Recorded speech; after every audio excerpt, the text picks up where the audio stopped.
اعوذ باللہ السمیع العلیم من الشیطان الرجیم بسم اللہ الرحمن الرحیم ربی اشرح لی صدری ویسر لی امری واحلل عقدۃ من لسانی یفقہوا قولی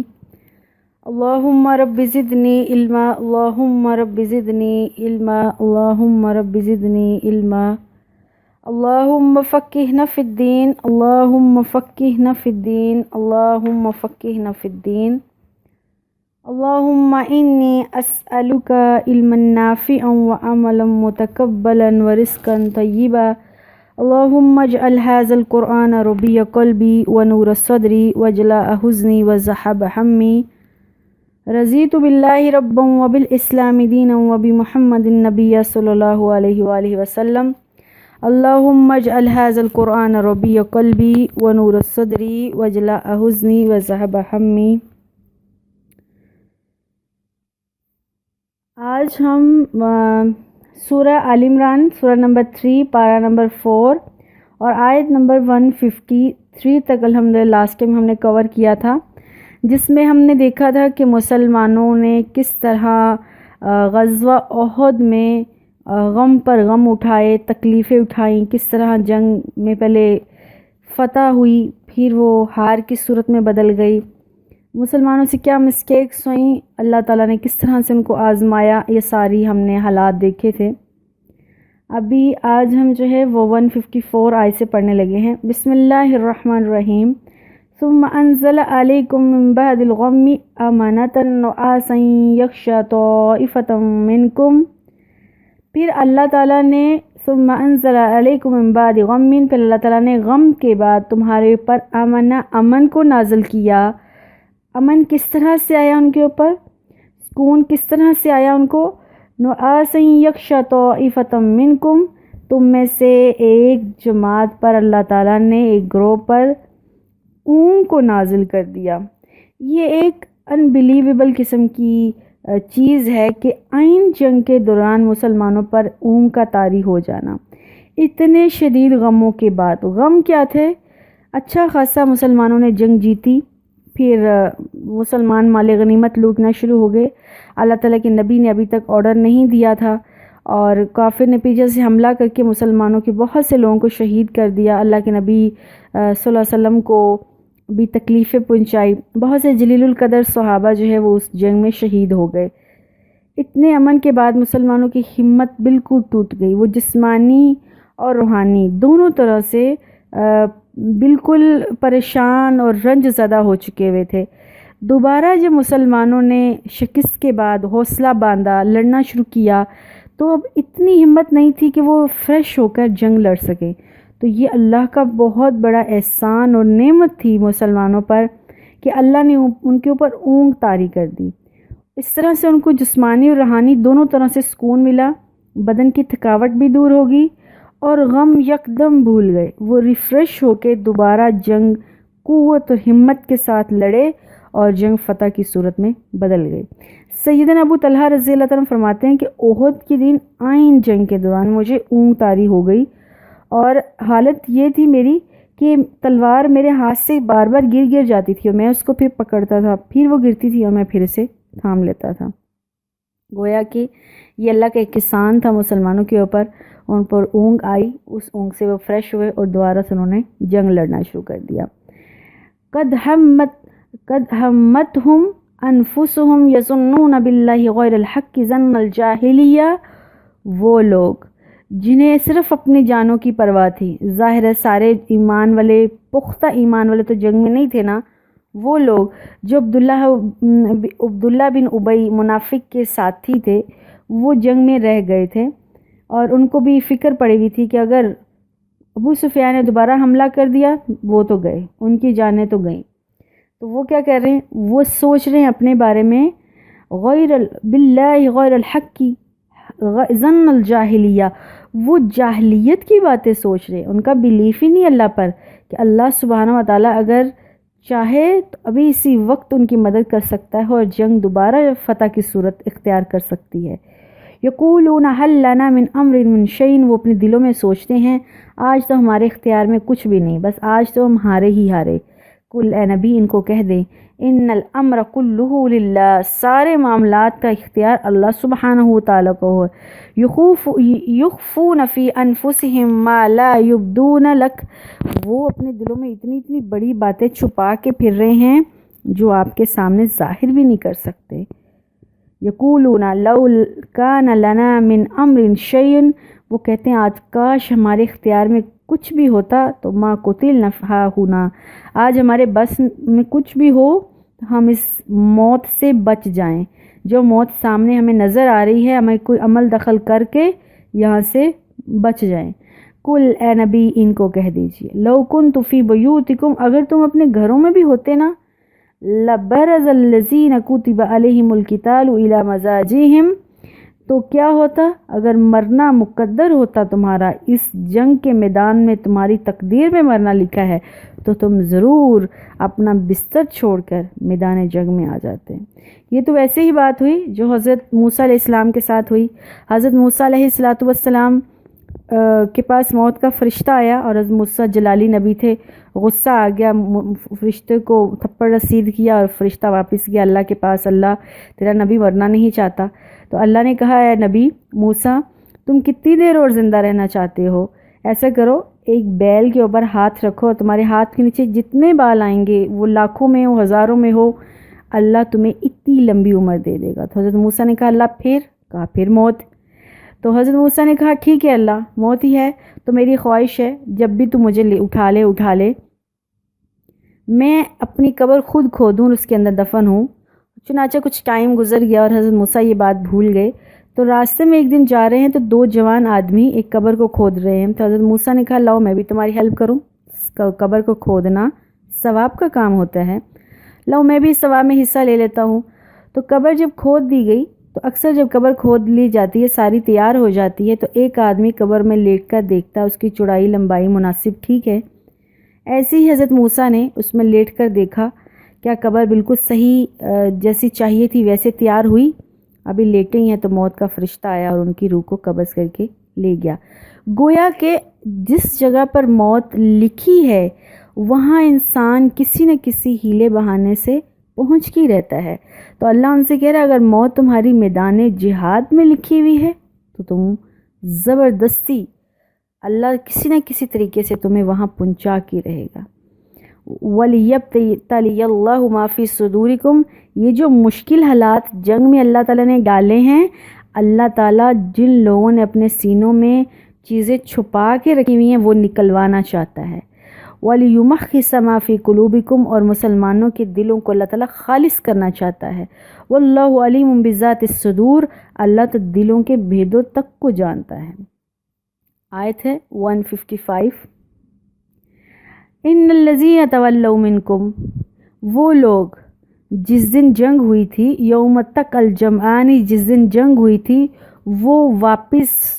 چلے گئے تھے، یعنی وہ لوگ جو ہار گئے تھے، کافروں کی بات ہوئی، جو لوگ واپس چلے گئے تھے۔ ان الذین تولوا منکم یوم التقى الجمعان، وہ لوگ جس دن دو جماعتیں آپس میں لڑی تھیں، یعنی احد کے دن جب دو جماعتیں کافر اور مسلمان آپس میں لڑے تھے، ان میں سے جو لوگ واپس چلے گئے تھے، انما استہزلهم الشیطان ببعض ما کسبوا، اصل میں وہ واپس نہیں گئے تھے، شیطان نے ان کے قدموں کو ڈگمگا دیا اور وہ وہاں سے واپس چلے گئے۔ اس سے مراد ہے جب مسلمان پہلے جیت گئے تھے، دوبارہ مسلمانوں پر کافروں نے حملہ کیا اور یہ افواہ پھیل گئی نعوذ باللہ کہ اللہ کے نبی شہید ہو گئے، تو بہت سے جو کمزور ایمان والے تھے وہ بھی میدان جنگ سے بھاگ گئے، اور کچھ بہت بڑے اہل ایمان وہ لوگ بھی میدان جہاد سے چلے گئے تھے، صرف یہ سوچ کر کہ اگر اللہ کے نبی کی وفات ہو گئی ہے، اللہ کے نبی نہیں رہے تو ہمیں یہاں رہنے کا کیا فائدہ، ہم کس کی خاطر جہاد کر رہے ہیں۔ تو اس میں بہت بڑا ڈیزاسٹر ہونے والا تھا، پھر اللہ سبحانہ و تعالیٰ نے مسلمانوں کو سیو کر لیا۔ تو اس دوران میں رسول اللہ صلی اللہ علیہ وسلم کے پاس صرف 14 یا 15 مسلمان رہ گئے تھے جو آپ کی گرد گھیرا ڈال کے آپ صلی اللہ علیہ وسلم کی نگرانی کر رہے تھے، حفاظت کر رہے تھے۔ اس میں 7 مہاجرین تھے، 7 انصار تھے۔ فیمس ترین حضرت ابو بکر تھے، حضرت عمر رضی اللہ تعالیٰ عنہ، حضرت علی، حضرت طلحہ، حضرت عبیدہ، حضرت عبد الرحمن بن عوف، حضرت زبیر بن عوام، حضرت سعد بن ابی وقاص تھے، اور یہ صحابہ میں سے یہ وہ صحابہ تھے جنہوں نے اللہ کے نبی کے اوپر کی جان پر لبیک کہا تھا، اور یہ میدان جہاد سے نہیں فرار ہوئے تھے۔ ہاں، اس میں حضرت عثمان رضی اللہ تعالیٰ عنہ بھی ان لوگوں میں شامل تھے جو جہاد چھوڑ کر چلے گئے تھے، اور ان کو ظاہر ہے شیطان نے ورگلایا اور یہ بات ڈالی کہ اللہ کے نبی نہیں رہے تو تمہیں جہاد کرنے کا کیا فائدہ ہے۔ پھر یہ جب آیت نازل ہوئی وما محمد الا رسول قد خلت من قبلہم رسول، کہ محمد صلی اللہ علیہ وسلم تو اللہ کے رسول ہیں، اگر وہ فوت بھی ہو جاتے ہیں تو تم دین سے ہٹنا مت۔ پھر ان لوگوں نے توبہ کر لی تھی اور اللہ تعالیٰ نے ان کو معاف کر دیا تھا۔ چنانچہ یہاں پر ان لوگوں کی بات ہو رہی ہے جو لوگ اہل ایمان تھے لیکن پھر بھی ان سے یہ برداشت نہیں ہو پایا کہ رسول اللہ صلی اللہ علیہ وسلم یا بڑے بڑے صحابہ اس دنیا سے چلے گئے ہیں تو اب وہ کیسے جنگ لڑیں گے، کس کی خاطر جنگ لڑیں گے، ان کے قدم ڈگمگا گئے۔ تو آیت 155 سورہ آل عمران میں اللہ تعالیٰ ان کے بارے میں یہ آیت نازل کی ہے کہ وہ لوگ جو میدان جنگ چھوڑ کر چلے گئے تھے دراصل ان کو شیطان نے ورگلایا تھا۔ عفا اللہ عنہم، اللہ تعالیٰ نے پھر ان کو معاف کر دیا، ان کو احساس ہو گیا اپنی غلطی کا، انہوں نے اللہ تعالیٰ سے معافی مانگی، اللہ تعالیٰ نے ان کو معاف کر دیا۔ ان اللہ غفور حلیم، اللہ تعالیٰ بہت ہی درگزر کرنے والا اور بہت ہی بردبار ہے۔ آیت نمبر 156 ہے، یا ایھا الذین آمنوا لا تکونوا کالذین کفروا، اے ایمان والو تم کافروں کی طرح نہ ہو جانا۔ کافروں کی طرح کیوں نہ ہو جانا؟ وقالوا لاخوانہم، کافر اپنے بھائیوں کو یہ کہتے ہیں اذا ضربوا فی الارض، جب ان کے بھائی، ان کے دوست یا ان کے فیملی کا کوئی ممبر گھر سے جاتا ہے سفر پر، او کانوا غزن، یا وہ کسی جہاد پر جاتے ہیں تو وہ کہتے ہیں لو کانوا عندنا ما ماتوا وما قتلوا، وہ ان کو کہتے ہیں کاش تم گھر پر ہی رہتے، تم سفر پر یا جہاد میں نہ جاتے تو تم نہ مرتے اور نہ تم مارے جاتے۔ پھر لیجعل اللہ ذلک حسرۃ فی قلوبہم، اللہ کہتا ہے یہ ان کی دل کی حسرت ہے۔ اللہ تعالیٰ نے جب موت کا وقت لکھا ہے وہ گھر میں بھی آنی ہے، وہ میدان جہاد میں بھی آنی ہے، وہ سفر پر بھی آ سکتی ہے۔ کافروں کے دل کفر کی وجہ سے کمزور ہیں اور یہ باتیں اللہ نے ان کے لیے حسرت بنا دی ہیں۔ واللہ یحیی و یمیت، اللہ ہی تو زندہ کرتا ہے اور اللہ ہی مارتا ہے۔ واللہ بما تعملون بصیر، اللہ سبحانہ و تعالی جو بھی تم کام کرتے اس کو خوب دیکھنے والا ہے۔ یہ بات پہلے بھی میں نے بتائی، میں دوبارہ بھی بتا رہی ہوں۔ حضرت خالد بن ولید رضی اللہ تعالیٰ عنہ نے زندگی بھر جنگیں لڑی، جسم پر کوئی حصہ ایسا نہیں تھا جس پر تلوار یا نیزے کا زخم نہیں تھا، اور وہ اپنے الفاظ سے یہ بات کہتے ہیں کہ میں نے ساری عمر جہاد لڑی اور مجھے موت گھر پر آئی، اور ان کے الفاظ میں آج اونٹ کی طرح گھر پر مر رہا ہوں، یعنی ایک شیر کی طرح، ایک بہادر چیز کی طرح، میں انسان کی طرح میں میدان جہاد میں مجھے موت نہیں آئی۔ تو ان کو پھر بھی تبھی موت، گھر پر موت آئی، تو اللہ کہہ رہے کہ اللہ کی راہ میں مارے جو یا خود مر جو، ہر حال میں موت اللہ ہی کی طرف ہے، اور پھر تمہیں اللہ کے سامنے پیش ہونا ہے، کسی بھی طرح سے مر جو۔ یہ آیت ابھی آ رہی ہے 158 میں، اللہ تعالیٰ یہ بات کریں گے کہ کسی بھی طرح سے مر جو، پیش تو اللہ کے سامنے ہی ہونا ہے، حساب کتاب تو اللہ کے سامنے ہی دینا ہے، اللہ کی رحمت سے تمہاری مغفرت ہونی ہے۔ وَلَئِن قُتِلْتُمْ فِي سَبِيلِ اللَّهِ أَوْ مُتْتُمْ لَمَغْفِرَةٌ مِّنْ عِندِ اللَّهِ وَرَحْمَةٌ، تم اللہ کے راستے میں مر جاؤ، یہ خود مر جاؤ، طبعی موت مر جاؤ، بہرحال مغفرت اللہ کی رحمت سے ہونی ہے۔ مما یجمعون خیر مما یجمعون، اگر اس دن تمہیں اللہ کی بخشش اور اللہ کی رحمت مل گئی، دنیا میں جو کچھ بھی تم نے جمع کر رکھا ہے وہ سب چیزوں سے بیٹر ہے، سب سے افضل ترین اللہ کی مغفرت اور اللہ تعالیٰ کی نظر رحمت ہے۔ وَعَلَيْهِمْ مُتْتُمْ أَوْ قُتِلْتُمْ إِلَى اللَّهِ تُحْشَرُونَ، تم خود مر جاؤ یا مارے جاؤ، ہر صورت میں تمہیں اللہ کے سامنے اکٹھا ہونا ہے، حساب کتاب دینا ہے، اللہ ہی تمہاری ہر چیز کا نگہبان ہے، اس کا حساب کتاب لینے والا ہے۔ اللہم حسبنا حسابا یسیرا فبما رحمت من اللہ لنت لہم، یہ اللہ تعالیٰ کی بہت بڑی نعمت ہے نبی آپ پر، لنت لہم، آپ کافروں یا لوگوں کے لیے بہت ہی نرم مزاج واقع ہوئے ہیں، آپ بہت سافٹ کارنر ہیں۔ اگر ولو کنت فزن غلیظ القلب لانفضوا من حولک، اے نبی اگر آپ سخت مزاج ہوتے یا سنگ دل ہوتے تو یہ آپ کے پاس کبھی نہ آتے، یہ آپ کے پاس سے تتر بتر ہو جاتے۔ یہ تو آپ کے دل کی عفو اور آپ کا محبت اور آپ کا دل کا سافٹ ہونا ہے کہ لوگ آپ کے پاس کافر بھی آپ کی تعریف کیے بغیر نہیں رہتے، آپ کی بات سنے بغیر نہیں رہتے۔ فاعف عنہم واستغفر لہم، اے نبی ان کو معاف کر دو، درگزر کر دو، نظر انداز کر دو ان کو۔ واستغفر لہم، ان کے لیے بخشش مانگو۔ وشاورہم فی الامر، اور اپنے صحابہ سے کوئی بھی دین کا کام کرنا ہے تو ان سے مشورہ لیا کرو۔ فَإِذَا عَزَمْتَ فَتَوَكَّلْ عَلَى اللَّهِ، جب اے نبی تو مشورہ کر لو پھر اس کے بعد اللہ پہ بھروسہ کرو۔ ان اللہ یحب المتوکلین، اللہ بھروسہ کرنے والے، جو اللہ پر بھروسہ کرتا ہے اللہ سبحانہ وتعالیٰ اس کو پسند کرتے ہیں۔ اللہم اجعلنا منہم۔ ان ینصرکم اللہ فلا غالب لکم، اے مسلمانوں یہ بات پکی ذہن میں بٹھا دو، ان ینصرکم اللہ فلا غالب لکم، اگر اللہ تمہاری مدد کر دے تو کوئی تم پر غالب نہیں آ سکتا، تمہیں شکست نہیں دے سکتا ہے۔ اور وَإِن يَخْذُلْكُمْ فَمَنْ ذَا الَّذِي يَنْصُرُكُمُ اللَّهُ يَنْصُرُكُمْ مِنْ بَعْدِهِ، اور اگر اللہ يَخْذُلْكُمْ تمہیں اکیلا چھوڑ دے، بے یار و مددگار چھوڑ دے، تو پھر کون ہے بھلا تمہیں اللہ کے علاوہ تمہاری مدد کرنے والا؟ وَعَلَى اللَّهِ فَلْيَتَوَكَّلِ الْمُؤْمِنُونَ، پس مومنین کو چاہیے وہ اللہ پر ہی بھروسہ کریں، اللہ پر ہی یقین کریں، اللہ پر ہی اعتماد کریں۔ وما کان،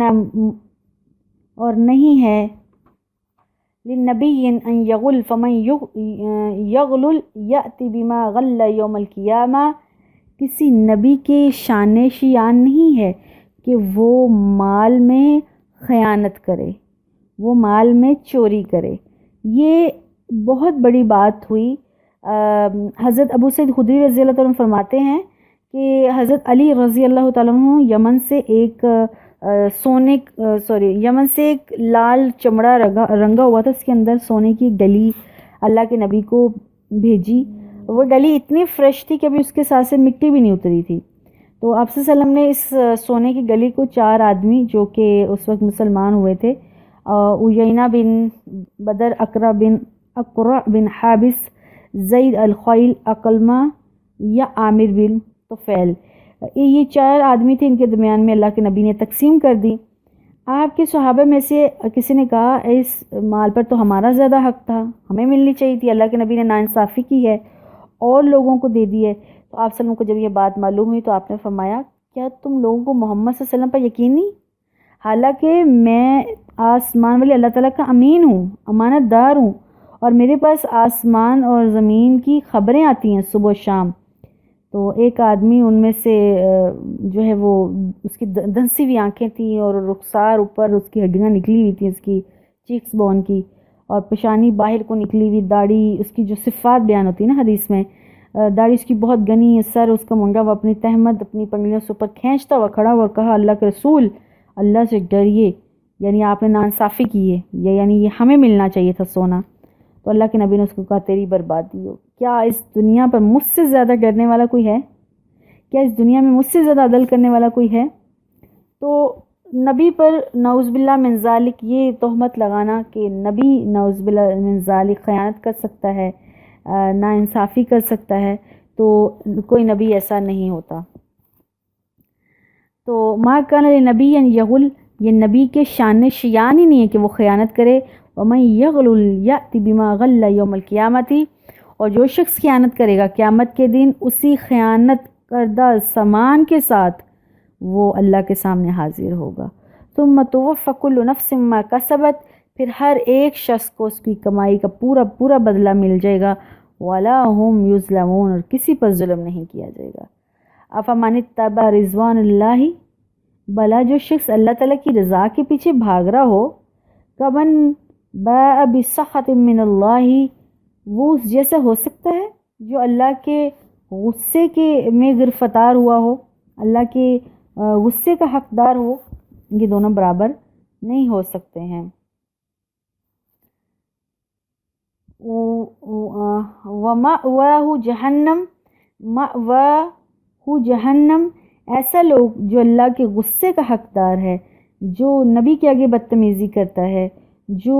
اللہ کی باتوں کو نہیں مانتا ہے، جو کلمہ حق بلند نہیں کرتا ہے، کیا ایسا شخص نبی کے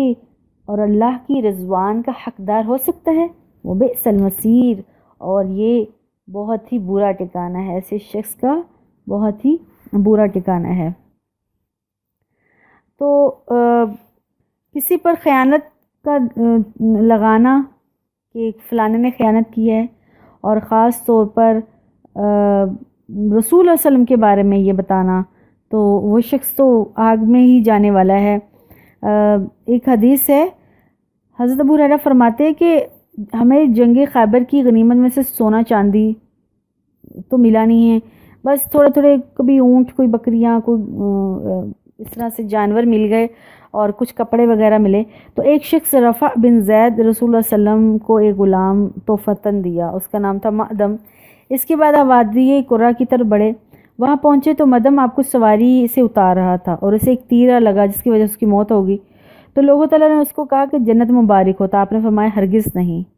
اس ذات کی قسم جس کے ہاتھ میں میری جان ہے، اس شخص نے خیبر کے دن جو غنیمت کا مال تھا اس میں سے ایک چادر چرائی تھی، اور پھر آپ نے فرمایا اگر تم انہیں داخل کراتے تو قیامت کے دن یہ، اگر تم اسے دیکھنا چاہتے ہو تو قیامت کے دن اس کو تسمے آگ بن کر تمہیں اس طرح سے جلاتے، یعنی تم یہ سمجھ رہے ہو کہ وہ جنتی ہے، اس کے بارے میں یہ گمان لگا رہے ہو، تو وہ جنتی نہیں۔ یعنی جو شخص خیانت کرے گا یا چوری کرے گا مال میں سے، تو اللہ سبحانہ و تعالیٰ نے صاف صاف کہا ہے کہ ایسے شخص کا جو مال ہے چوری والا یا جو خیانت والا ہے، وہ شعلے بن کر اس کو چمکیں گے۔ اللہم لا جعلنا، اللہ ان لوگوں میں سے ہمیں بالکل نہ کرنا، اور اللہ ہمیں اپنے غیظ اور غصے کا حقدار نہ بنائے، اللہ تعالیٰ ہمیں اپنی رضوان کا حقدار بنائے، اپنی رضامندی کا حقدار بنائے۔ یہ چھوٹی چھوٹی دنیا کی چوریاں، خیانتیں، ہمارے ہر لیول پر خیانت ہو رہی ہے، سبزی والے، ریڑھی والے سے لے کر بڑے سے بڑا جو ہمارا بڑے عہدے کا آدمی ہے وہ بھی خیانت کر رہا ہے، ہر شخص اپنے لیول پہ خیانت کر رہا ہے، مال دبا رہا ہے، رشوت لے رہا ہے، اور پتہ نہیں کیا کیا کچھ کر رہا ہے۔ تو جس لیول پہ جس کا اختیار ہے وہ ہر بندہ اپنا اختیار چلا رہا ہے، تو جس قدر جس نے خیانت کی اتنا مال ہی کل قیامت کے دن آگ بن کر، شعلے بن کر اس کے گرد وہ آگ لپٹ جائے گی۔ اللہ تعالیٰ سے دعا ہے ہمیں صحیح قرآن سمجھنے کی توفیق دی، تاکہ ہم اپنی زندگیوں کو یہ چھوٹی چھوٹی غلطیوں سے بچا سکیں۔ یہ ایک کوئی سبزی ریڑھی والے سے کوئی ایک چیز اٹھا کے کھا لینا، یا پھر کوئی خیانت کر لینا، کسی نے 1,00,000 کی بھی خیانت کی تو کیا وہ کل ختم ہو جائے گا، لیکن کیا وہ اس آگ سے زیادہ بڑھ کر ہے جو کل قیامت کے دن اس کو اپنے لپیٹے میں لے گی؟ تو بس یہ ساری چیزیں ہمیں سمجھ آ جائیں، اللہ کرے ہم پہلے یہ علم ہو، بہت سے لوگوں کو یہ علم ہی نہیں ہوتا، اللہ کرے یہ علم ہمیں آ جائے، ہمیں اکنالجمنٹ ہو جائے کہ سب کچھ ہو جائے گا، اس کے بعد پھر ہم اپنی زندگیوں کو سیو کر لیں، کیونکہ دنیا متاع الغرور، ایک دھوکے کا ساز و سامان ہے۔ ہر طرف سے ہمیں یوں لگ رہا ہے کہ جیسے اس کو کرنے سے ہمارا فائدہ ہوگا، ایسے کرنے سے فائدہ ہوگا، جبکہ کسی چیز میں فائدہ نہیں۔ فائدہ اور برکت رزق میں اس طرح سے آتی ہے کہ اگر ہم اللہ کی خوشنودی حاصل کر لیں، اللہ کے بتائے ہوئے طریقوں پر چل پڑیں، تو یہ ہمارے مالوں میں برکت آ جاتی ہے، ہماری زندگیوں میں سکون آ جاتا ہے۔ کسی نے بہت خوبصورت بات کی تھی ایک دفعہ، برکت، ہم اکثر کسی کو کہتے ہیں اللہ تمہارے مال میں برکت دے، یا صدقہ کرنے سے مال میں برکت ہوتی ہے، یا عمر میں برکت ہوتی ہے۔ تو برکت کا یہ ہرگز مطلب نہیں ہے کہ کسی کی 1,000 تنخواہ ہے تو 10,000 ہو جائے گی۔ برکت کا یہ مطلب ہے کہ جس کی جتنی بھی تنخواہ ہے اس میں اللہ سبحانہ و تعالیٰ بڑے آرام سے، سکون سے اس کا گزارا بھی کروا دے گا، اور اس کے دل میں سکون اور اطمینان پیدا ہو جائے گا۔ آج یہی وجہ ہے کہ ہمارے دلوں میں سکون اور اطمینان، ہمارے گھروں میں خوشحالی اور سکون نہیں ہے۔ شاید ہر بندہ اپنے لیول پر کہیں نہ کہیں خیانت کر رہا ہے، کہیں نہ کہیں چوری چکاری کر رہا ہے، کہیں نہ کہیں اپنے آپ کو ان غلط قسم کی چیزوں میں ملوث کیے ہوئے ہے۔ اللہ سے دعا ہے اللہ ہمیں خالص کر دے، ہماری روزیوں میں، ہمارے عمل میں، ہمارے رزق میں، ہماری عمر میں برکت نازل کر دے، اور اللہ ہمیں اپنے غصے کا حقدار نہیں بلکہ اپنی رحمت کا، اپنی رضامندی کا حقدار کرے، آمین۔ ہم آیت 163 پڑھ رہے تھے، وہ بئس المصیر، برا ٹھکانہ ہے، ہم درجات عند اللہ، ایسے لوگوں کے درجات اللہ ہی کے پاس ہیں،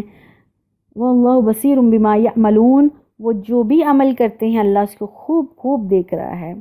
آیت 164 ہے، لقد من اللہ علی المؤمنین، اللہ تعالیٰ نے تو مومنین کا پر اس قدر بڑا احسان کیا ہے۔ کیا احسان؟ اذ بعث فیہم رسولا من انفسہم، اللہ نے رسول صلی اللہ علیہ وسلم پیدا کر دیے جو کہ ان کے ہی جیسے ہیں، ان کے خاندان سے ہیں یا ان کے ہی جیسے ہیں۔ یتلو علیہم آیاتہ، وہ اللہ کے نبی لوگوں پر اللہ کی آیات پڑھتے ہیں، ویزکیہم، اور اللہ کے نبی لوگوں کی زندگیوں کو پاک کر رہے ہیں، سنوارنے رہے ہیں، ویعلمہم الکتابہ، اور اللہ کے نبی لوگوں کو کتاب کی تعلیم دے رہے ہیں، والحکمہ، اور حکمت، دانائی، سوچ سمجھ لوگوں کو سکھا رہے ہیں۔ یہ بہت بڑا احسان ہے۔ وَإِن كَانُوا مِن قَبْلُ لَفِي ضَلَالٍ مُبِينٍ، اس سے پہلے لوگ کھلی گمراہی میں تھے، اللہ کے نبی آئے، لوگوں کا تزکیہ کیا، لوگ گمراہیوں میں ڈوبے ہوئے تھے۔ اللہ تعالیٰ نے خود کہا ہے کہ رسول اللہ صلی اللہ علیہ وسلم کے آنے سے پہلے لوگ جہنم کے کنارے کے اندر ہی تھی، بس گرنے ہی والے تھے، پھر اللہ کے نبی آئے، اللہ نے لوگوں کو پکڑ کر ایمان کی طرف لے گئے اور وہ جنت کے مستحق اور حقدار ہو گئے۔ اولما اصابتہم مصیبۃ قد اصبتم مثلیہا، اللہ کہہ رہے ہیں اے مومنو، احد کے دن اگر تم پر مصیبت آئی تھی، تم پر مشکل آئی، تمہارے لوگ زخمی ہوئے تو کوئی بات نہیں ہے، قد اصبتم مثلیہا، تو کافروں کو بھی تمہارے جتنی ہی تکلیف آئی ہے۔ قل تم ان ھذا، تم تو یہ کہتے ہمارے ساتھ ایسا کیوں ہو گیا ہے؟ قل اے نبی کہہ دیجئے ہوا من عند اللہ، یہ اللہ ہی کی طرف سے ہے، ان اللہ علی کل شیء قدیر، اللہ ہر چیز پر قادر ہے۔ وما اصابکم یوم تک الجمعان فباذن اللہ، مومنو بھروسہ رکھو، یقین رکھو، کافروں کو تو اگر تکلیف آئی ہے تو ان کو کوئی دلاسا دینے والا نہیں، چونکہ وہ اللہ کو پکارتے ہی نہیں، تمہیں تو اللہ خود سبحانہ و تعالیٰ بھروسہ دلا رہا ہے، تمہاری ڈھارس بندھا رہا ہے۔ اے مومنوں، ذرا نبی صلی اللہ علیہ وسلم ذرا مومنوں سے کہہ دیجئے، یہ جو مصیبت تمہارے اوپر آئی ہے نا، وَبِإِذْنِ اللَّهِ 166 آیت ہے، یہ اللہ کے حکم سے آئی ہے، وَلِيَعْلَمَ الْمُؤْمِنِينَ، اور اس مصیبت ڈالنے کی وجہ سے اللہ تعالیٰ یہ دیکھنا چاہتا تھا تم میں مومن کون ہے، اچھے ایمان والا کون ہے۔ اور 167 ہے وَلِيَعْلَمَ الَّذِينَ نَافَقُوا، اور تاکہ اللہ تعالیٰ دیکھ سکے منافق کون ہیں۔ وَقِيلَ لَهُمْ تَعَالُوا، جب اللہ تعالیٰ نے، اللہ کے نبی نے کافروں سے، منافقوں سے، مدینہ کے جو رہنے والے لوگ تھے جو اوپر سے مسلمان بنے پھرتے تھے، ان کو کہا تھا آؤ جہاد کرنے کے لیے، اَوِدْفَعُوا، اگر جہاد کرنے کے لیے میدان جہاد میں نہیں آنا تو کم از کم شہر کا دفاع ہی کر لو۔ قالوا، نے کہا لو نعلم قتالا، اگر ہمیں پتہ ہوتا جہاد کرنا کیسے، ہمیں تو جہاد کا طریقہ ہی نہیں آتا، اگر ہمیں جہاد کا پتہ ہوتا جہاد کیسے کرتے ہیں تو لَاتَّبَعْنَکُمْ، ہم ضرور آپ کے ساتھ چلتے، آپ کی پیروی کرتے۔ ہم للکفر یومئذ اقرب، اس دن ایمان کی نسبت کفر ان کے زیادہ قریب ہے۔ وہ لوگ جو منافق ہیں، جو مسلمانوں کے دوست بنے پھرتے ہیں، ہر وقت مسلمانوں کی جو ہے وہ تعریفیں کرتے رہتے ہیں جھوٹی، اور وہ آج جب جہاد کرنے کی باری آئی، جب امتحان کی باری آئی ہے تو وہ امتحان سے بھاگ رہے ہیں، اور وہ کہتے ہیں ہمیں تو جہاد کرنا ہی نہیں آتا، ہمیں جہاد آتا ہوتا تو ہم ضرور جاتے۔ منہم الایمان یقولون بافواہہم، آج ایمان کم ہے اور آج کے ان کے دلوں میں کفر زیادہ ہو گئے، وہ اپنی منہ سے ایسی باتیں کر رہے ہیں، یقولون بافواہہم، وہ اپنے منہ سے ایسی باتیں کر رہے ہیں، ما لیس فی قلوبہم، جو ان کے دلوں میں نہیں ہے، واللہ اعلم بما یکتمون، اور اللہ تعالیٰ سب کچھ جانتا ہے وہ جو چھپا کے پھرتے ہیں۔ الذین قالوا لاخوانہم، یہ لوگ منافق اپنے بھائیوں کو کہتے ہیں، قعدوا، ہم گھر میں بیٹھے ہوئے ہیں، تم بھی بیٹھ جاؤ، ولو آتونا ما قتلوا، جیسے ہم گھر میں بیٹھے ہوئے، ہم جہاد کرنے نہیں گئے، تم لوگ ایسے چلے گئے، تم بھی آج گھر میں بیٹھے رہتے تو تم مارے نہ جاتے۔ قل اے نبی کہہ دیجئے ان کو، فَادْرَؤُوا أَنفُسَكُمُ الْمَوْتَ،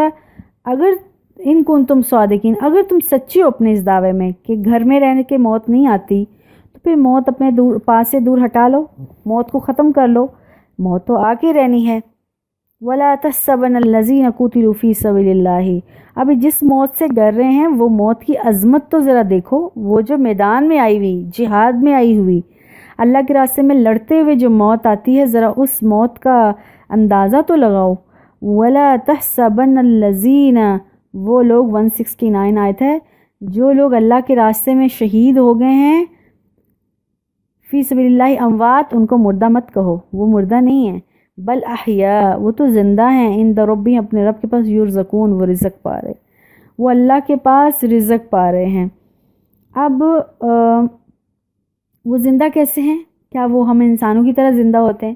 تو ان کی زندگی ہم انسانوں کی طرح نہیں ہوتی، زندہ کسی اور سینس میں ہیں۔ جیسے حضرت عبداللہ بن مسعود کہتے ہیں کہ ہم نے اس آیت کے بارے میں اللہ کے رسول سے پوچھا تو آپ نے فرمایا شہداء کی جو روحیں ہوتی ہیں وہ سبز پرندوں کی صورت میں ہوتی ہیں، ان کے لیے عرش الہی میں کچھ قندیلیں لٹکی ہوتی ہیں، وہ روحیں جنت میں جہاں چاہیں سیر کرتی پھرتی ہیں، پھر ان قندیلوں میں واپس آ جاتی ہیں۔ ان کے پروردگار نے ان کی طرف دیکھا اور وہ پوچھا کیا تمہیں کسی چیز کی خواہش ہے؟ تو انہوں نے کہا ہم کس چیز کی خواہش کریں، ہم جہاں چاہتے ہیں سیر کرتے پھرتے ہیں۔ تو پروردگار نے ان سے 3 دفعہ یہی سوال کرتا ہے، اللہ تعالیٰ 3 دفعہ ان سے سوال کرے گا۔ تو جب انہوں نے دیکھا کہ اب جواب دیے بغیر گزارا نہیں، تو کہیں گے اے ہمارے رب، ہم یہ چاہتے ہیں ہماری روحیں واپس دنیا میں لوٹ جائیں تاکہ ہم تیری راہ میں جہاد کریں، شہید ہوں، اور شہادت کے وقت جو درجہ، جو مقام، جو تیرا دیدار کا لطف ہوتا ہے ہم وہ دوبارہ اٹھا سکیں۔ بل احیاء، وہ زندہ، مطلب احیاء کا مطلب ہوتا ہے زندگی دینا، انہوں نے اپنی جان دے کر دوسروں کو زندگی دے دی ہے، اور اللہ کے پاس بہت اچھے درجات میں وہ رہ رہے ہیں۔ فرحین بما آتاہم اللہ من فضلہ، وہ خوش ہو رہے ہیں اس بات سے جو اللہ نے ان کو دیا ہے۔ وَيَسْتَبْشِرُونَ بِالَّذِينَ لَمْ يَلْحَقُوا بِهِم مِّن خَلْفِهِمْ، اور وہ خوش ہو رہے ہیں ان لوگوں سے بھی جو ان کے پیچھے ہیں، جو ابھی تک شہید نہیں ہوئے، ان کو پتہ ہے انہوں نے شہید ان کو ملنا ہے۔ اللہ خوف علیہم ولا هم يحزنون، سن لو، نہ تو ان کے اوپر کوئی خوف ہوگا نہ ہی وہ غمگین ہوں گے۔ یستبشرون بنعمت من اللہ وفضلہ، اللہ تعالیٰ کا ان پر جو انعام ہے، جو فضل ہو رہا ہے، جو خوشخبریاں مل رہی ہیں وہ بہت بڑی ہیں، اور وہ اس سے خوش ہو رہے ہیں۔ وَأَنَّ اللَّهَ، بے شک اللہ، یُضِیعُ اجر المؤمنون، اللہ تعالیٰ مومنین کا اجر کبھی ضائع نہیں کرتا، اللہ مومنین کے اجر کو کبھی بھی ویسٹ نہیں کرتا، اجر المؤمنین، مومنین کے اجر کو کبھی ویسٹ نہیں کرتا۔ الذین استجابوا للہ، وہ لوگ کن کا اللہ اجر ضائع نہیں کرتا، جنہوں نے اللہ اور اس کے رسول کے لیے الذین استجابوا للہ ورسول من بعد ما اصابہم الکرب، ایسے لوگ جن کو بڑی تکلیفیں آئیں، صدمے پہنچے، اس کے باوجود میں انہوں نے اللہ اور اس کے رسول کے حکم پر لبیک کہا۔ للذین احسنوا منہم، یہ ان لوگوں میں سے وہ ہیں جو سب سے زیادہ نیکوکار ہیں، واتقوا، اور پرہیزگار ہیں، واتقوا، پرہیزگار ہیں، اجر العظیم، ایسے پرہیزگاروں کے لیے، متقیوں کے لیے اللہ کے پاس بہت بڑا اجر ہے۔ الذین، وہ لوگ، قال لهم الناس، یہ بہت متقی اور پرہیزگار لوگ کون سے ہوتے ہیں بھلا؟ یہ وہ تھے، تکلیفیں ملی احد کے میدان میں، غم ملے، ان کے عزیز مر گئے، ان کو خود چوٹیں لگیں، زخم لگے، اس کے باوجود بھی انہوں نے نبی سے دل برداشتہ نہیں ہوئے، وہ جہاد سے منہ نہیں موڑے، وہ اللہ سے نا امید نہیں ہوئے، وہ دوبارہ اللہ کے نبی کے ساتھی بن گئے، اللہ کے اوپر جان نچھاور کرنے والے بن گئے، بلکہ ان کا ایمان پہلے سے بھی زیادہ سٹرونگ ہو گیا۔ کیسے؟ الذین قال لهم الناس ان الناس قد جمعوا لكم فاخشوهم فزادهم ایمانا، لوگوں نے، کافر لوگوں نے مسلمانوں کو کہا دیکھو مکہ کے کافروں نے تمہارے لیے بہت زیادہ جنگی تیاریاں کر رکھی ہیں، ان سے ڈر جو، لیکن وہ ڈرے نہیں، فزادہم ایمان، ان کا ایمان اور زیادہ ہو گیا۔ اب جب غزوہ احد میں ابو سفیان اور اس کے لشکر کو شکست ہو گئی تو ابو سفیان جو ہے وہ مکہ چلا گیا، وہاں سے میسیج بار بار مدینہ میں بھیج رہا ہے، دیکھنا اگلے سال ہم پھر یعنی 4 ہجری کو آئیں گے اور بدر کے میدان میں جہاد لڑیں گے، میں فل تیاری کے ساتھ آؤں گا۔ اس دفعہ تو مسلمانوں کو میں نہیں ہرا پایا، اگلی دفعہ میں مسلمانوں کو اچھی طرح سبق سکھاؤں گا۔ اور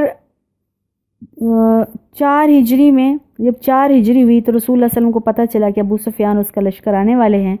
تو رسول اللہ صلی اللہ علیہ وسلم نے صحابہ کو آرڈر دیا، سارے صحابہ آئے، تقریباً 1500 صحابہ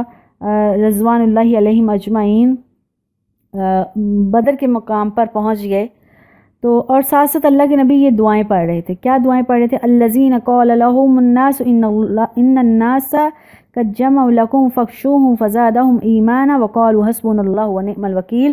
اللہ اور اس کے نبی اور صحابہ پڑھ رہے تھے اللہ ہمارے لیے کافی ہے اور اللہ ہمارا بہت بڑا کارساز ہے۔ یہ وہ دعا ہے، حضرت عبداللہ ابن عباس فرماتے ہیں بخاری شریف میں، یہ وہ دعا ہے جو حضرت ابراہیم کو جو آگ میں ڈالا گیا تھا تو وہ بھی یہی دعا پڑھ رہے تھے، حسبنا اللہ ونعم الوکیل۔ اور جب لوگوں نے کافروں کے مقابلے میں لڑنے کے لیے جمع ہوئے تو انہوں نے بھی یہی دعائیں پڑھی۔ اس دعا کو پڑھنے سے ان کا ایمان اور زیادہ سٹرونگ ہو گیا، ان میں ایمان کی قوت اور مضبوط ہو گئی۔ جب ابو سفیان کو پتہ چلا کہ رسول اللہ صلی اللہ علیہ وسلم اور اس کا لشکر تیار بھی ہو گیا ہے اور وہ بدر کے مقام پر پہنچ گیا ہے، چنانچہ وہ گھر سے نکلا۔ اس دفعہ اس نے بڑی کوشش کی، اس کے باوجود صرف 2000 کا لشکر تیار کیا اور گھر سے نکلا۔ ابھی مکہ سے مدینہ کی طرف راستہ صرف 2 دن کا مسافت کٹی۔ اس نے اپنے ساتھیوں سے کہا دیکھو مجھے نہیں لگتا اس دفعہ سے ہم پھر جنگ جیت پائیں گے، کیونکہ مسلمانوں کا جو جذبہ ایمان اس دفعہ نظر آ رہا ہے وہ پہلے سے کہیں زیادہ سٹرونگ ہے، اور اس دفعہ جو مسلمانوں کی تعداد ہے وہ پہلے سے ڈبل ہے، یعنی پچھلی دفعہ مسلمان صرف 700 تھے، اس دفعہ 1500 ہیں۔ تو ہماری تو تعداد پہلے سے بھی پچھلے سال غزوہ احد میں ہم 3000 تھے، تو اس دفعہ تو ہماری پہلے سے بھی 1000 کم ہو گئی ہے تعداد، مجھے نہیں لگتا ہم جیت پائیں گے، بہتری اسی میں ہے کہ ہم گھر کو واپس چلے جائیں۔ ابو سفیان کا لشکر جو ہے وہ 2000 فوج کے ساتھ واپس 2 دنوں کے بعد لوٹ گیا مکہ کی طرف، اور اللہ کے نبی ابو سفیان کا انتظار کرتے رہے بدر کے مقام پہ۔ 8 دن اللہ کے نبی نے انتظار کیا، لیکن ابو سفیان نہ آنا تھا نہ وہ آیا۔ ہاں ابھی جو آگے آیتیں آ رہی ہیں 174 175، اس میں اللہ تعالیٰ فرما رہے ہیں کہ اس ٹائم پر ہوا یہ کہ اللہ سبحانہ و تعالیٰ نے مسلمانوں کو گھر سے میدان میں لا کے بٹھا دیا اور اس کو ان کا ٹائم ویسٹ نہیں کیا، بلکہ ہوا یہ کہ اس دوران میں صحابہ کرام، چونکہ بدر ایک بڑا راستہ گزرتا جو شام کی طرف تجارتی قافلے جاتے تھے دوسرے کنٹریز کے سٹیز کے، تو اس راستے پہ کھڑے ہو کر مسلمان مجاہدین نے، صحابہ نے رضوان اللہ علیہ مجمعین نے تجارتی قافلوں سے سامان خریدا فروخت کیا، یعنی کاروبار کیا۔ ان 8 دنوں میں انہوں نے اس میدان اور اس سڑک پر کھڑے ہو کر تجارت کی، بزنس کیا،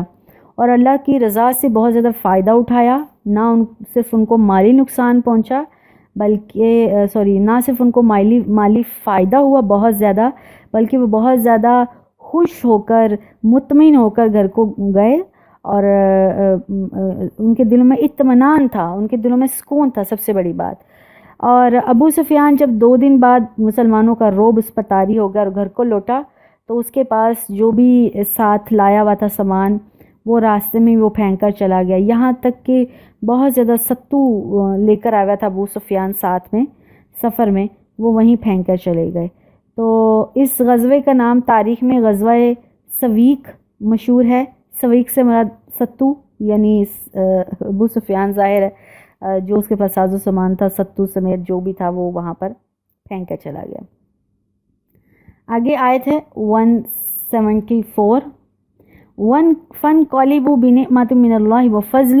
وہ اللہ کی نعمت کے ساتھ واپس لوٹے اور اللہ کے فضل کے ساتھ واپس لوٹے۔ لم یمسسہم سوء، ان کو کوئی نقصان نہیں پہنچا میدان جہاد میں۔ وہ لوگ جو 8 دن تک میدان جہاد میں یعنی بدر کے مقام تک 4 ہجری میں ٹھہرے رہے تھے ابو سفیان کے لشکر کے انتظار میں، ان کو کوئی نقصان نہیں ہوا، بلکہ وہ لوٹے، بزنس کے ساتھ لوٹے، تجارتی مال اور فائدے کے ساتھ لوٹے، واتبعوا رضوان اللہ اور اللہ کی رضا کے ساتھ لوٹے، واللہ ذو فضل عظیم اللہ بڑے فضل والا ہے اور عظیم ہے۔ انما ذالکم الشیطان یہ تو شیطان ہے، یخوف اولیاء شیطان اپنے دوست جو شیطان کی جو چیلے دوست ہیں ان سے مل کر ان کے ساتھ مل کر مومنین کو ڈراتا ہے۔ فلا تخافوہم وخافونی اے نبی کہہ رہا ہے اللہ کہہ رہا ہے اپنے نبی کو، مومنین کو کہہ دیجئے مومن کافروں سے نہ ڈریں، شیطانوں سے مت ڈریں بلکہ مجھ سے ڈریں ان کنتم مومنین اگر وہ سچے مومن ہیں۔ ولا يحزنك كالذين يسارعون في الكفر اے نبی جو لوگ کافر ہونے میں بھاگ دوڑ کر رہے ہیں، جو لوگ کافر ہی ہیں تم ان کے بارے میں غم زدہ نہ ہو، اپنے آپ کو ہلاک مت کرو ان کے غم میں۔ انہم لن یضروا اللہ شیئا وہ اللہ کا کچھ بھی نہیں بگاڑ سکتے۔ وہ کافر جو مسلمانوں کے خلاف تیاریاں کرتے ہیں، مسلمانوں کو تکلیفیں دینے کی کوشش کرتے ہیں، ان کے بارے میں پریشان نہ ہوں، اللہ خود ہی ان کے ساتھ معاملہ کر لے گا۔ یرید اللہ الا یجعل لکم حظا فی الآخرہ اللہ یہ چاہتا ہے کہ ان کا آخرت میں کچھ حصہ نہ ہو۔ وَلَهُمْ عَذَابٌ عَظِيمٌ ان کے لیے دردناک عذاب۔ اللہم لا اجعلنا منہم۔ ان الذین اشتروا جن لوگوں نے خرید لیا ہے الکفر بالایمانی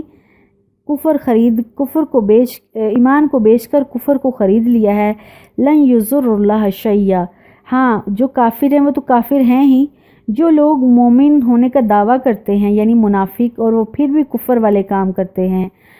کافروں کا ساتھ دیتے ہیں، تو یہ لوگ بھی اللہ کا کچھ نہیں بگاڑ سکتے ہیں۔ وَلَهُمْ عَذَابٌ عَلِيمٌ ایسے لوگوں کے لیے دردناک عذاب ہے۔ وَلَا يَحْسَبَنَّ الَّذِينَ كَفَرُوا اے نبی اور نبی کے ساتھیوں یہ ہرگز مت سوچنا کہ انما نملی لہم خیر لانفسہم کافروں کو ہم جو ڈھیل دے رہے ہیں، زیادہ پیسہ دے رہے ہیں، دنیا میں زیادہ مال دے رہے ہیں، زیادہ لمبی عمر دے رہے ہیں، تو یہ مت سوچنا کہ کافروں کے لیے بہتر ہوگا۔ انما نملی لہم لیزدادوا اثما یہ جو ہم کافروں کو زیادہ ڈھیل دے رہے ہیں، زیادہ لمبی عمر، زیادہ پیسہ، زیادہ ان کے اوپر نعمتیں دنیا کی آ رہی ہیں، یہ اس لیے ہے تاکہ وہ زیادہ سے زیادہ گناہ کریں۔ وَلَهُمْ عَذَابٌ مُّهِينٌ ان کو رسوا کر دینے والا عذاب ہوگا۔ مَا كَانَ اللَّهُ لِيَذَرَ الْمُؤْمِنِينَ عَلَى مَا أَنْتُمْ عَلَيْهِ حَتَّى يَمِيزَ الْخَبِيثَ مِنَ الطَّيِّبِ مَا كَانَ اللَّهُ نہیں ہے اللہ لِيَذَرَ الْمُؤْمِنِينَ اللہ ایسا نہیں ہے کہ مومنوں کو ایسے ہی چھوڑ دے، عَلَى مَا أَنْتُمْ عَلَيْهِ جو کافروں کے پاس دنیا کی چیزیں سہولتیں ہیں، تو اللہ ایسا نہیں ہے کہ مومنوں کو ایسے ہی چھوڑ دے، ان کو کچھ بھی نہ ملے، یہ تو ناانصافی ہو جائے گی، بلکہ اللہ یہ جو اس طرح کے امتحانات مومنوں سے لے رہا ہے حتی یمیز الخبیث من الطیب یہ ایسا اس لیے ہے اللہ تعالیٰ ناپاک چیز کو پاک سے جدا کر دے۔ وما کان اللہ لیطلعکم علی الغیب اللہ تعالیٰ یہ اللہ کا طریقہ نہیں ہے کہ وہ تمہیں غائب پر مطلع کر دے، کیونکہ ولیکن اللہ یجتبی من رسلہ من یشاء بلکہ اس کام کے لیے اللہ تعالیٰ نے اپنے رسولوں کو جس کو چاہا چنا۔ ہر بندے کو اللہ تعالیٰ غائب کا علم عطا نہیں کر رہا، اللہ تعالیٰ نے اپنے بندوں کو یہ میسیج دینے کے لیے اللہ کا بھیجا ہوا ہے۔ فآمنوا باللہ ورسولہ پس اللہ پر ایمان لے اور اللہ کے رسولوں پر ایمان لے۔ وَإِن تُؤْمِنُوا وَتَتَّقُوا فَلَكُمْ أَجْرٌ عَظِيمٌ اگر تم اللہ پر ایمان لے آتے ہو اور تقوی اختیار کرتے ہو تو تمہارے لیے بہت بڑا اجر ہے۔ آج ہے یہیں تک پڑھتے ہیں، آگے نئی باتیں ہو رہی ہیں شروع، تو نیکسٹ ہم انشاءاللہ 190 آیت سے شروع کریں گے۔ والسلام علیکم ورحمۃ اللہ وبرکاتہ۔